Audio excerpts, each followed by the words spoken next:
ফোনের ডিসপ্লের গুণগত মান বিচার করার সময় আমরা দেখি যেটা এইচডিআর না এসডিআর না HDR10+ না ডলবি ভিশন কি টাইপের ডিসপ্লে এখানে ইউজ করা হয়েছে।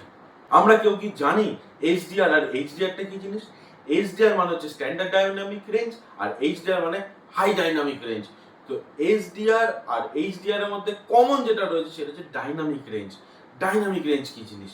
ডাইনামিক রেঞ্জ হচ্ছে, ধরুন আপনার কাছে একটা কালার স্কেল রয়েছে, কালার স্কেলে 10টা কালার শো করছে। 10টা কালার কি আছে না, 5খানা কালো আছে এবং 5টা সাদা আছে। তা 5খানা সাদা 5টা কালো, মানে 5 ধরনের সাদা এবং 5 ধরনের কালো আমরা এখানে দেখতে পাচ্ছি।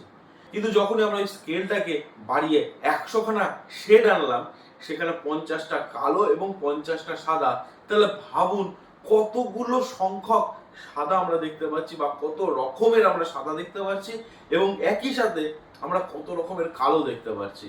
তো নর্মালি আমরা যখন কালো লাভার যারা রয়েছি, হ্যাঁ কালো জামা কাপড় পরতে পছন্দ করি, তখন আপনি যখন একখানা শপিং মলে গিয়েছেন যেখানে 50টা কালো জামা রয়েছে বা 100টা কালো জামা রয়েছে, তার মধ্যে দেখবেন যে প্রত্যেকটা কালো জামা কিন্তু একই রকম নয়, কিছুটা একটু ম্যাট কালো, কোনটা একটু গ্লসি কালো।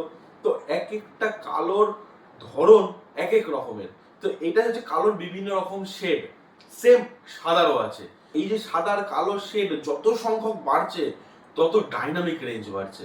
স্ট্যান্ডার্ড ডাইনামিক রেঞ্জের ক্ষেত্রে সাদা এবং কালো শেডের সংখ্যা থাকে কম এবং হাই ডাইনামিক রেঞ্জের ক্ষেত্রে এই সাদা এবং কালো শেডের সংখ্যা থাকে অনেক বেশি।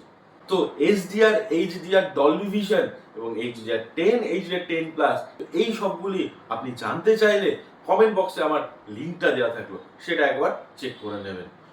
তো এই রকমই টেকনোলজি রিলেটেড ভিডিও পাওয়ার জন্য আমাদের ব্রেন আনলককে সাবস্ক্রাইব করে রাখুন।